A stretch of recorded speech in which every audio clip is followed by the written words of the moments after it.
promise you, all your questions will be answered. You just have to trust me. Come here a second. If you ever need more practice with the bow, just grab me. Promise. Brynjolf, the time has come to decide Mercer's fate. Until a new guildmaster is chosen, the decision falls to you. Aye, lass. And I've come to a decision. Mercer Frey tried to kill both of you. He betrayed the guild, murdered Gallus, and made us question our future. He needs to die. We have to be very careful, Brynjolf. Mercer is a nightingale, an agent of Nocturnal. And it's all true. Everything I heard in the stories. The Nightingales, their allegiance to Nocturnal, and the Twilight Sepulchre. Yes. That's why we need to prepare ourselves and meet Mercer on equal footing. Just outside of Riften, beyond the southeast gate, is a small path cut up the mountainside. At the end of that path is a clearing and an old standing stone. I'd ask you both to meet me there.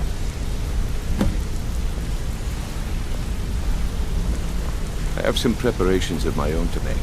I'll meet you at the stone.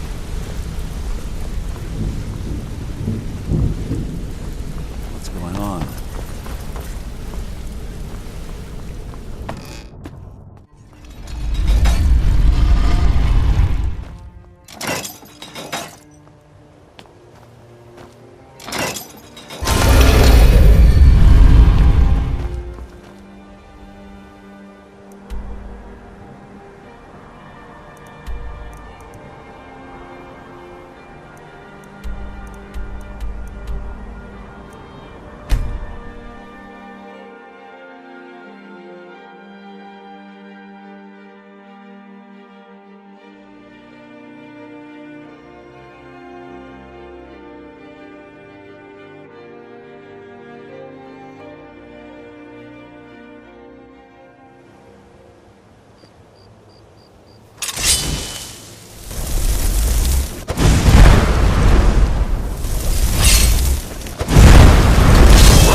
I'm glad you're here.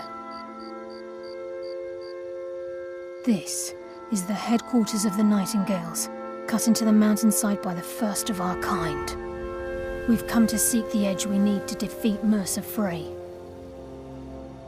If you'll follow me, I'll try to explain on the way.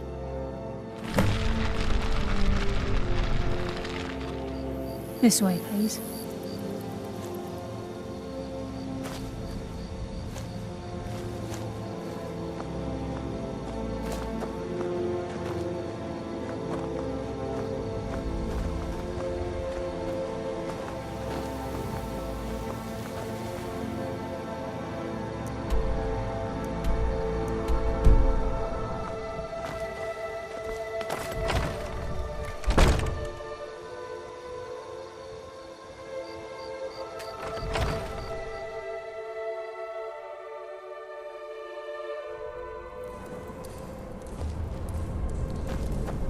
So this is Nightingale Hall. I heard about this place when I joined the guild, but I never believed it existed. The assumption that the Nightingales were just a myth was seeded within the guild on purpose. It helped divert attention from our true nature. What's wrong, Brynjolf? I can almost hear your brow furrowing. I'm trying to understand why I'm here, lass. I'm no priest. I'm certainly not religious. Why pick me? This isn't about religion, Brynjolf. It's business.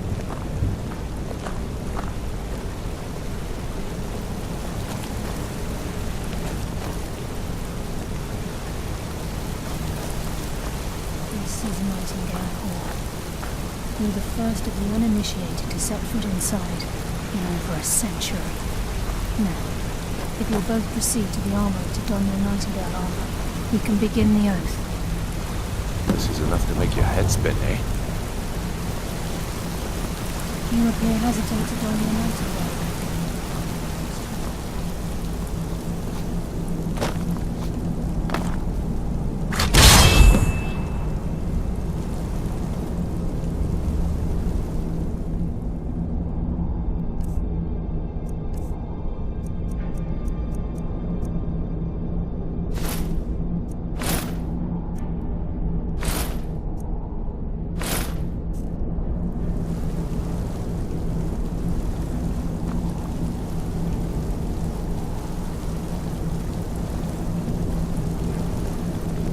Time's wasting, and Mercer's still out there.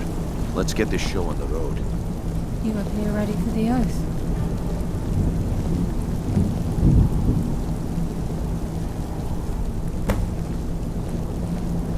This is enough to make your head spin, eh? You appear ready for the oath.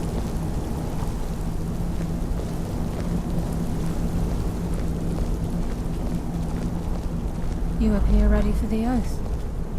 This is enough to make your head spin, eh?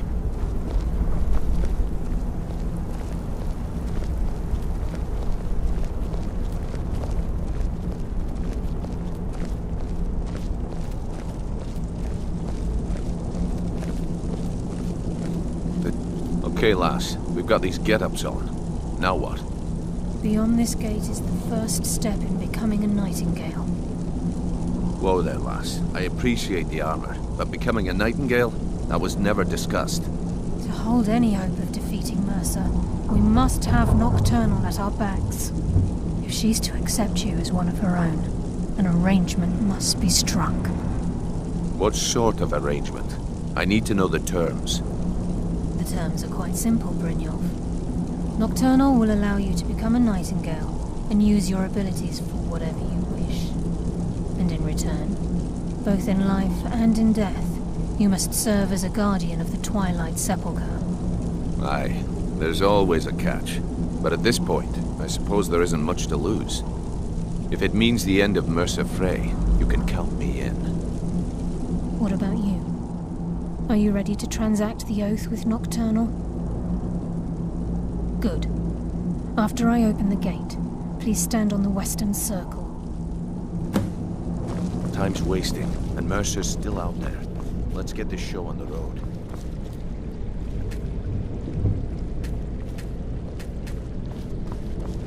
We'll speak when the oath is complete. I think we should trust the lass and take the deal.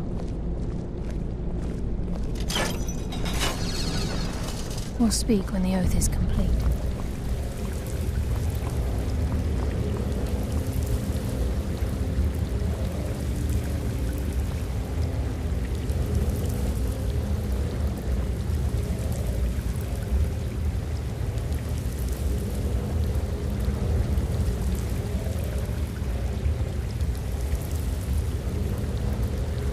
I call upon you, Lady Nocturnal, Queen of Murk, and Empress of Shadow. Hear my voice. Ah, Carlia. I was wondering when I'd hear from you again. Lose something, did we? My lady, I've come before you to throw myself upon your mercy and to accept responsibility for my failure. You're already mine, Carlia. Your terms were struck long ago. What could you possibly offer me now?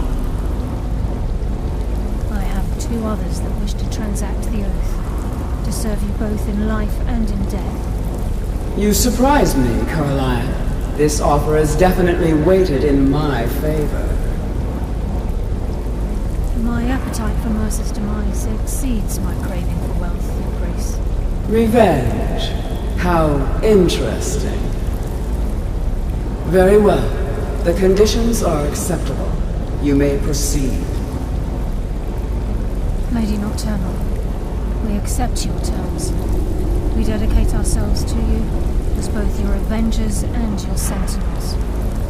We will honor our agreement in this life and the next until your conditions have been met. Very well. I name your initiates Nightingale, and I restore your status to the same, Carlisle. And in the future, I'd suggest you refrain from disappointing me again.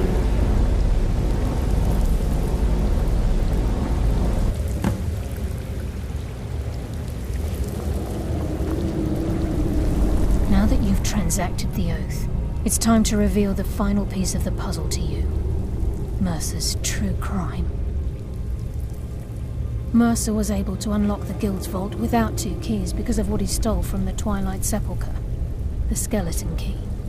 By doing this, he's compromised our ties to Nocturnal and, in essence, caused our luck to run dry. Well, yes, but the key isn't only restricted to physical barriers. All of us possess untapped abilities, the potential to wield great power securely sealed within our minds. Once you realize the key can access these traits, the potential becomes limitless.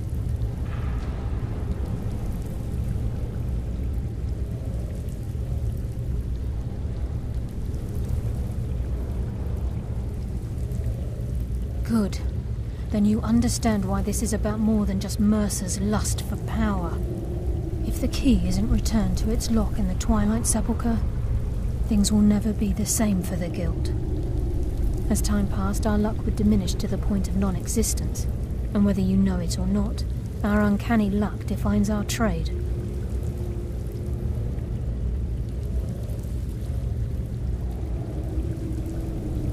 Very true. In our line of work, it's quite rare we set out to return a stolen item to its rightful owner. Before we depart, Brynjolf has some business to discuss. I suggest you listen to him. Listen, lass. There's one last piece of business we need to settle before we go after Mercer. The leadership of the Guild. Carlia and I had a long discussion before you arrived here. Thanks to your efforts, Mercer's treachery has been exposed.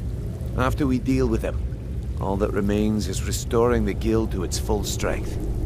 As a result, we both feel that you have the potential of replacing Mercer as leader of the Thieves Guild. I've been at this game a long time, my friend. A long time. I've stolen trinkets from nobles and framed priests for murder. I'm good at what I do, maybe even one of the best, but it's all I know. I've never been one to lead. Never desired it, never cared for it. Don't want it.